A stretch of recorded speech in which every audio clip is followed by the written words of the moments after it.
Alright, so since the only way to test if a video has completely fucked itself over, meaning if a video has completely glitched out and not saved properly, is to go into the editing process with it, and I'm not going to do that just to find out if that recording worked. So, started a game,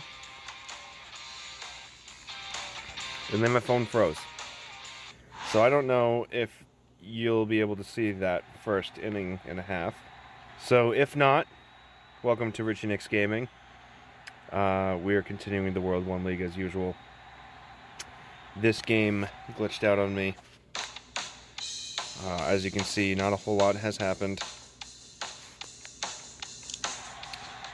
But we'll be continuing from here. We are watching J Rose 11. Can you beat Pokemon Red Blue with just a Diglett? Here we go. That's pretty much always able to knock out Ruby. Once you get to Onyx, it's stuck. I mean, there's nothing you can do. The problem is you don't make it past Ruby with much help. And even when you do, Onyx knows Scream, and it knows Tackle. And with my just interesting defenses, I can't afford to be hit by Onyx. Sure, I outspeed, so I don't have to worry about bide, and that's a problem in other runs, but no, literally Tackle is the big issue, and I wasn't even getting close. Like, some runs I'm like, oh, all the luck happens just the way I need to. Sure, I will beat Onyx, and I don't have to level up more, but I didn't have a single battle where I said that. Every single battle, Onyx was at least half health or more. So, I just had to level up to level 19 until I got good. It took a long time. It's as powerful as the only reason I'm going to be using it when I get this place is that it takes 2 turns and that takes time. But it makes incredibly quick work of both Geodude and Onyx. And yeah, that's great. Alright, and now the game is incredibly laggy. I should just level up till I win, but in this case, at least it didn't rely on any. Yeah, super laggy. I'm gonna have to come back to this. It's not even registering that I'm trying to swing. Yeah, I'm gonna have to come back to this. I think it might be a memory issue on the phone. We'll see. Coming back to the game, I have checked the file. The beginning of... Oops. The beginning... What game number is this? The beginning of game 62 was in fact corrupted and unsavable. Can't use it. So we're gonna be starting from where the bottom of the second. But just a reminder, nothing exciting happened. Nothing exciting happened before the video kicks in, and I transferred all of my video files. It was several gigabytes of video, so hopefully that lagging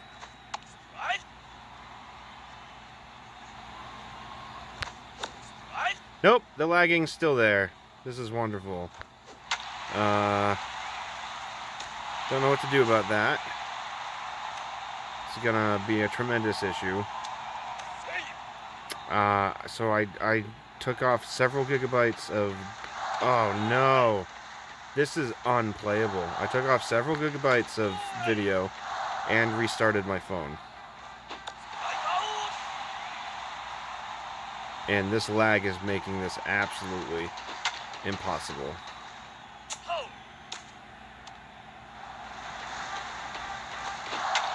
Now I'm beginning to think that it's because it didn't update the game. Because the update wasn't just bug fixes. They added new features in the update, so it's going to have to be its own separate video. And it looks like I'm going to lose this game because...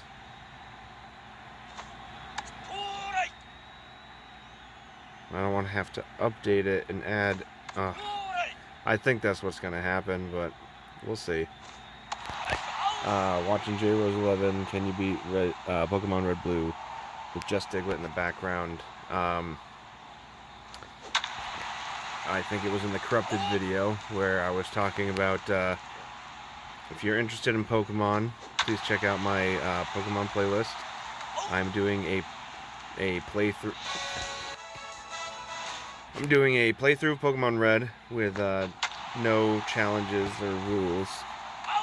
Then I'm going to do a playthrough of Pokemon Blue with at least one challenge set for myself, something I've never done while playing Pokemon. Then I'm going to play Pokemon Yellow and set at least one different challenge than the one that I set in Blue.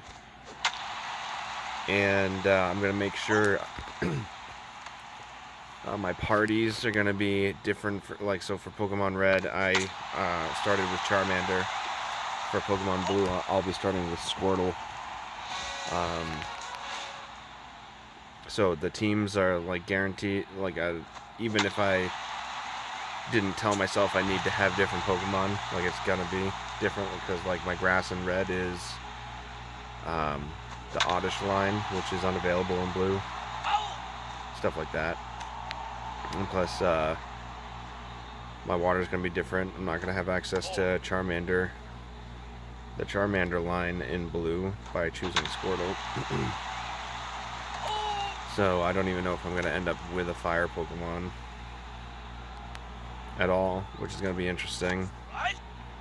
I pretty exclusively, every time I ever played it growing up, I chose Charmander because Charizard is not only the coolest Pokemon in general, in my opinion, but the best fire Pokemon in Gen 1.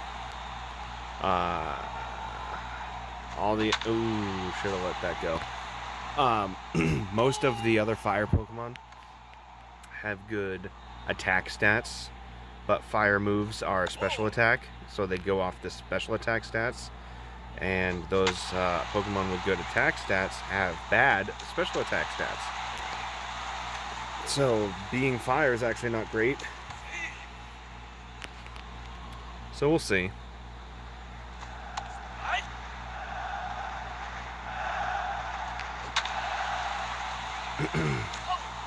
Haven't decided what the full party is going to be, and I'm going to try to figure out if I'm able to trade with myself.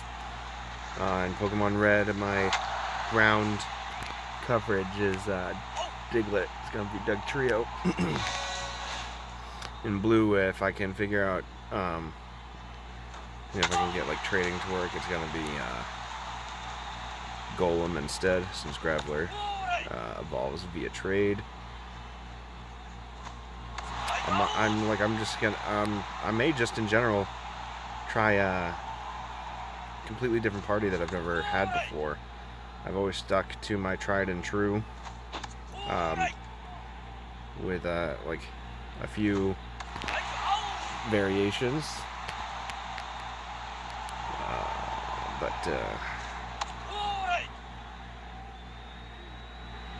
yeah, that's that. So there's a Pokemon playlist. I've only done Red so far, and I'm not even done with it. So go check that out. And if you're interested in Pokemon, in addition to Baseball 9, make sure you're subscribed so you don't miss any of that stuff. Anyway, back to J-Rose 11 beating Red Blue with just a Diglett in the background. Battle rival number 4. Usually a very, very easy battle. In fact, I can't recall any run where it's been difficult. Cue epic foreshadowing. Well, one move Diglett also gets that's very useful is Rock Slides. We're going to use it against Pidgeotto, and it knocks it out in one hit. But here's why we picked Venusaur for our rival. Gyarados now appears on his team, and Gyarados, unlike Execute, no Hydro Pump. And unsurprisingly, so long as it hits, which it will one-hit KO. at the time, knocks me out. Yep, this is a somewhat impossible battle without relying on luck. Basically, it's a 36% chance that either I get a critical hit or Gyarados misses with Hydro Pump. But yeah, I don't want to rely on a 36% chance. Plus, I don't even know if I'd knock out the Ivysaur. So instead, because I'm so close to knocking it out, perhaps we can go slightly out of order and defeat Erika, using the experience points from that battle to help beat rival number 4. Yeah, no, that's not gonna happen. In fact, it's the same problem I had with Gyarados, just with even worse odds. So, because I'm stuck, I'm going to go and beat all the trainers in Erika's gym. I have a feeling I'm going to get stuck in some other places. This is a pretty good spot to get experience, especially because once I defeat Erika, these trainers won't be battleable anyway. And since I was closer to beating rival number 4 than Erika, I'm going to battle everyone in her gym except for her, and see if I can now knock out the Gyarados at my higher level. There used to be only one way to buy a car. So CarMax changed all that. Level 35 is pretty ridiculous for this point in the game. Once again, Pidgeotto gets knocked out with Rock Slide. But now the moment of truth, do I knock out Gyarados? Yes, I do. And now I'm curious whether I'll knock out the rest of the rival's Pokemon. Growlithe, I go for Rock Slide to save time. Same thing with Kadabra, but I go for Dig with Ivysaur. Pretty sure I'm going to knock it out, and yes, I did. Forgot that it's an Ivysaur, not a Venusaur. I never even think about this battle. It's always so easy. But now it's done. And while after I finish with the Pokemon Tower, I could battle Erika. The truth is, it's not the worst idea to leave her for after Koga. Koga is the Poison-type gym leader. It is faster to go Surf Company first, but I'm not going to do that, even though it might be possible. I had enough problems with rival number 4. Rival 5 has evolved versions of most of these Pokemon, so it's going to be that much harder.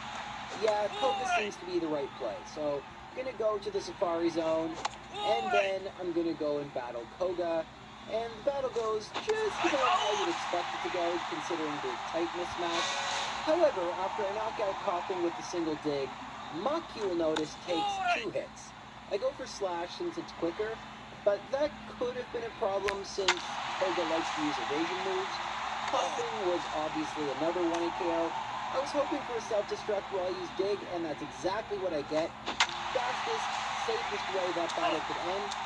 If I would have hit with Dig, it wouldn't have been a 1-hit KO unless I got a critical hit, and Weezing's self-destruct would have easily taken me out. So, by no means was this a guaranteed victory, but relatively safe, I would say. And with that, I'm already at level 40. I can now use Surf, so I don't actually have to battle Rival 5 right now. While I typically like to use Lapras for both Surf and Strength because it's faster, I could get the Good Rod, catch another Pokemon to use Surf, and then just go to Cinnabar and battle Blaine, the Fire-type gym leader. Again, probably not guaranteed, but given the type mismatch, that also shouldn't be too bad, and that's exactly what I decide to go and do. But before I battle the 7th gym leader, maybe I should go and battle gym leader number 4. Erika shouldn't be too much of a problem now that I'm super high level, but never know. I have Earthquake now, so I go for it, and it's a range. I have knocked out Victory Bell. I did this a few times. In this battle, the Victory Bell survives on like 1 HP, and she goes for a retroactive Super Potion. I used to be really mad, but now that I'm doing the running Gold and Silver, I miss the retroactive Super Potions. They're great. Anyway, Tangela is a 2-hit KO, goes for Bind, which is really annoying, but next Slash will knock it out. And then Vileplume, not as close to being a 1-hit KO as Victory Bell, and then it goes for Petal Dance and knocks me out. Beautiful. So, that can't happen. Of course, in the next battle, I get the range against Victory Bell, Constrict so it saves time, and a critical hit. And in case you were wondering, yes, I did try this again, just to make sure I would be able to survive a Petal Dance from Vileplume. Well, that's it. And the answer is yes, I will. Not much HP to spare, mind you, but if you've been watching these videos long enough, you know I don't like to rely on a lucky critical hit to say a battle is winnable. So I went back and battled her a 3rd time. Once again, we got the victory. All right, the win streak could not continue, I guess. I mean, I kind of saw that coming. Not really surprising, especially how this got recorded in 3 parts, the first of which was corrupted, and the third of which faced a lot of lag. But that's that. Still, 5 games ahead of 5th place, 6 games behind 3rd place. Well, don't forget to like, subscribe, and share. Check me out on both Facebook and Twitter at RichieNicksYT. Check out my music channel, RichieNicksMusic. And I'll see you down in the comments.